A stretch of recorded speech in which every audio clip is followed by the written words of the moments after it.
Your Highness, your gaze is wandering again. Oh? Can you blame me?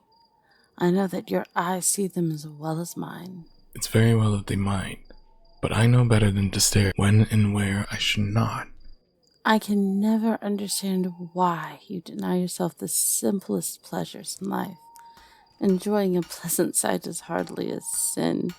Enjoying a pleasurable scene of the picturesque may not be, but I'm fairly sure that using your mind to picture pleasurable scenes is.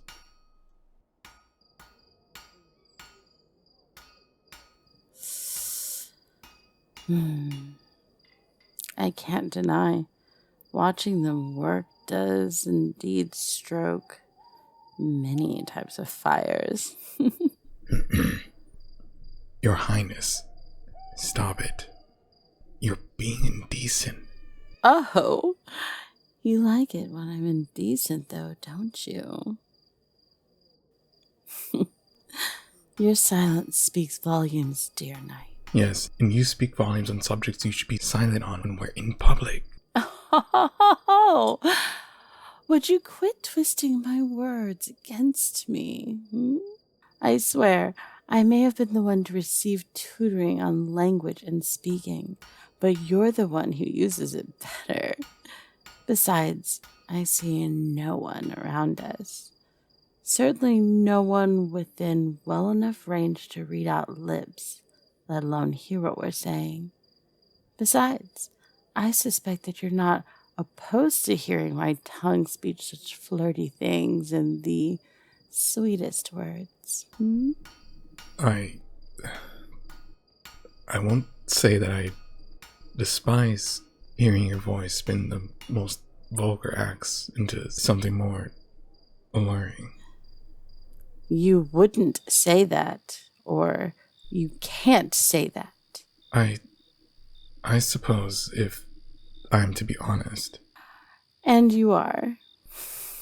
If I am to be honest, then it is that I can't say such things.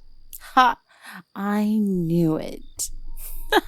Yes, your Highness is correct, as is to be expected of someone of your caliber. Come on, there's no need for you to be so cold with me. I'm not being cold at all. However, you know what will be cold? Do tell. I'm sure you'll find my place in your bed to be rather cool, without me there to warm it. You will take your place in my bed? But wherever else would my dear knight go? Surely you do not plan to sleep in your own quarters, so far from my own. Perhaps I might.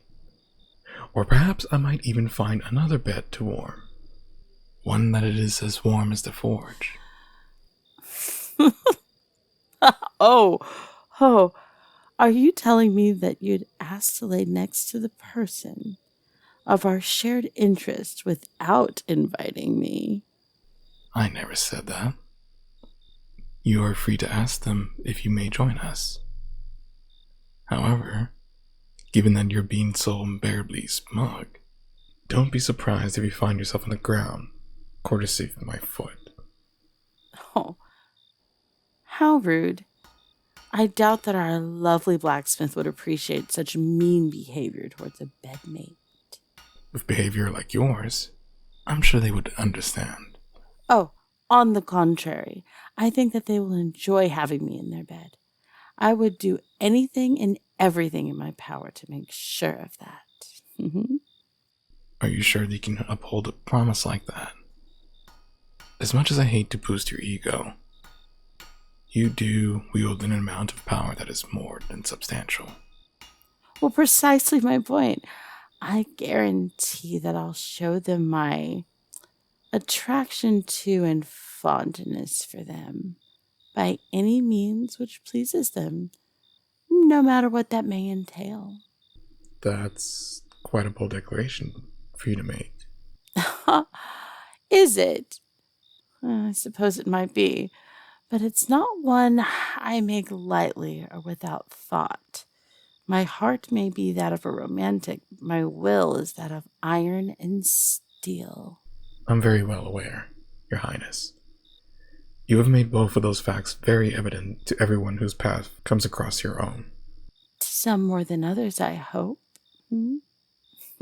I would say that it depends on which others you are speaking of. My dearest, most treasured knight, I'm speaking about you, though I should think you already know that. I might, I suppose. You might? That's what I said, yes. That I might. Oh, well, if I didn't know you as well as I do, I might be hurt by that statement. Fortunately for me, I know better than to believe you. At least on that. I should hope so. You are the one who insisted to the High Council that I be your personal guard, and then immediately set your sights on seducing me. At this point, knowing me should be as easy as breathing to you. Seduce you? Hardly. I was trying to romance you, to court you, if I may be so bold. You wish to, but that's not. We couldn't. We can't. Gods above, you just tried to say so many things at once. Did you happen to tie your tongue into a knot somewhere in all of that? Your Highness, you can't say things like that. What if someone were to hear you? What if they were? Would that be a problem? Yes, it would. Do you know how the citizens, how other kingdoms would talk if you were to proclaim that you had intentions to court me? Oh, I can imagine which words would find their way into their gossiping mouths. And if they found out it's not only you, a highly beloved knight, but also a blacksmith with no titles to their name, I'm sure that the rumors would be ruthless. Then why are you taking this so lightly? You say such things as if you have no regard for your own future. What good does it you do to say? What good does it do to me to have a crown on my head if I can't express love to those who I feel such rich emotions for? I don't care about the opinions of those who have no say in the matter of my heart. Who amongst our people has hate for either of you? And who in those far kingdoms could possibly understand the strength I'm given from the both of you? With the importance of, with the importance of both there and your roles in the kingdom, it should only be expected that you'll play an important role in the future, even if it's not the role anyone expected. If this crown curses me with the burden of not being allowed to partake in a relationship with those who I love, then I will gladly cast it aside. However, given that our dear blacksmith is the one responsible for making my crown, I doubt that it shall be a burden at all. In fact, I think I should quite like wearing their handiwork, just as I enjoy being able to have you at my side as my guard. I can't tell which I enjoy more, getting to brag to others about how skilled you are, or getting to see said skills in action. Your Highness, it's usually that you're bragging is what brings about me needing to put such skills to use. However, despite your arrogance about my skills and your somewhat troublesome personality, I must say that I also adore you in return. Though I can't help but worry about your reputation and how others may view you. You shouldn't worry about such things. I can't please everyone, and I won't try. I'll do what is best for my kingdom, and that's all I can do. For those who are unhappy with whom I court, they should remember that they have no say in the matter. You're right, I suppose. My job is to protect you from those who try to harm you. And when their words can't hurt you, I have no reason to try to defend your honor. I should remember that you are much stronger than their words. Precisely, my beloved knight. Though I am flattered by your noble heart and the way it cares for me.